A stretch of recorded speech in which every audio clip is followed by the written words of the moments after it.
Fala pessoal, começando o meu canal aqui, não sei ainda o nome, mas já tem nomes em mente, mas eu não sei o nome que eu vou dar. Esse canal aqui vai servir para eu colocar um pouco minhas ideias para fora. Eu já leio e escrevo, já é um hábito que eu tenho na minha vida, mas agora eu quero também falar um pouco sobre as minhas ideias, minhas reflexões sobre algumas leituras que eu faço, né? Que já é um hábito.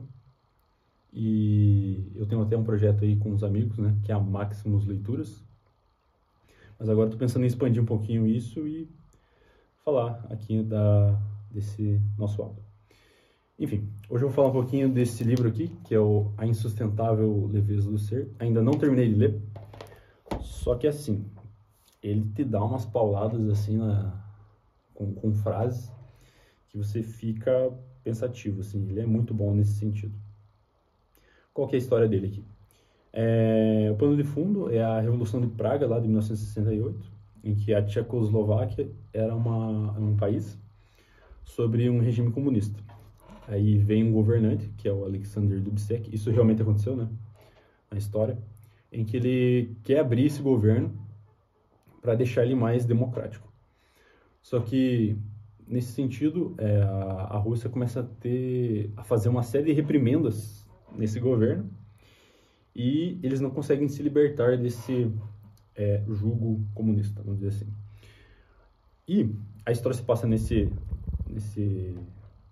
contexto, e tem uma série de romances aqui, e tem o Thomas, que é um personagem, um dos principais. Ele é um médico, um cirurgião, que ele escreve uma carta, nessa parte do livro que eu tô, escreve uma carta para um jornal reclamando um pouco desse governo.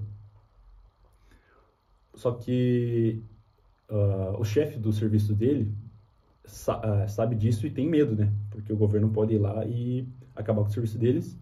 Ele fala para ele fazer uma retificação dessa carta. Só que ele não quer, né? Por motivo de orgulho, né? E por convicção das suas ideias. Nisso ele acaba despedido. Ele tem que trabalhar com outras coisas que não a medicina. Ele acaba virando um lavador de vidraças. Aí ele passa por um período de desânimo e, tipo, indignação, né? Porque, pô, uma profissão que eu lutei tanto para conquistar, que eu tenho um desejo interior tão forte por ela, e não vou poder praticá-la. Então ele passa por esse período. Tem até uma parte aqui do livro que ele fala assim, ó: não fora conduzido à medicina pelo acaso, nem por um cálculo racional, mas por um profundo desejo interior. Ele tinha um amor pela profissão, pelos atos dele, né? Maior até do que da sua mulher.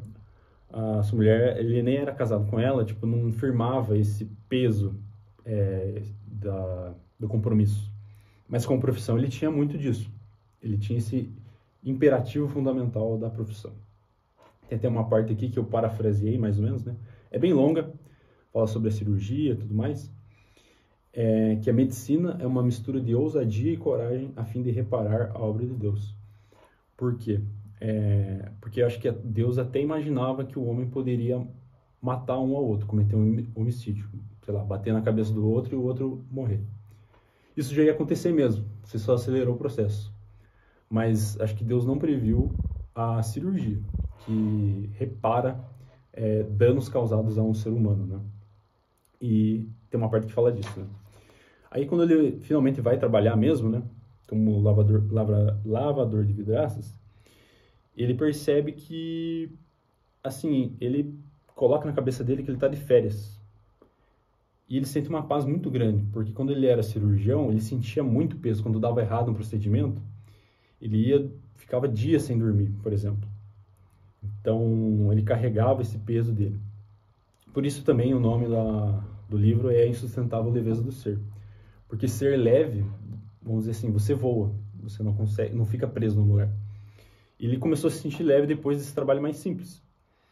E é uma reflexão que eu também coloquei em mim, assim, porque para mim o trabalho tem que ter algum sentido e tem que ser significativo. Porém, a gente não pode julgar as pessoas que optam, ou a vida, né, coloca essa circunstância de ela ter que trabalhar num trabalho simples ou que não tenha sentido, vamos dizer assim. elas não são menos por causa disso. Elas, né, a gente fica julgando elas como infelizes, mas às vezes nós somos os frustrados da história. Então, eu até escrevi aqui, né, que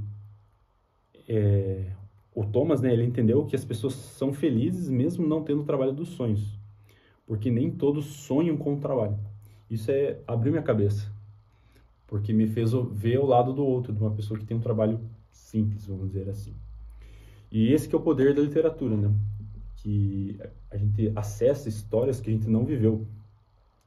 Retrata histórias reais, porém fictícias, né? Que acontecem na realidade. E você, lendo, né, que hoje é um ato revolucionário, você lê, você abre muito o seu imaginário. Você não precisa viver certa situação para saber o que você vai fazer ou o que você vai sentir. Eu, por exemplo, eu estudo medicina. Se eu tiver que trabalhar com uma outra coisa, um outro dia, né, lá no futuro, não vai ser o fim do mundo. Eu posso ter uma vida com significado, mesmo não trabalhando no trabalho dos sonhos. Então, essa foi minha reflexão de um trecho só do livro. Eu ainda vou terminar de ler, talvez eu grave mais vídeos sobre ele e outros livros, com certeza eu vou falar. E esse é o início do canal aí. Eu ainda tô meio travadão aqui, pode ser que eu coloque mais humor aí, mais o meu jeito.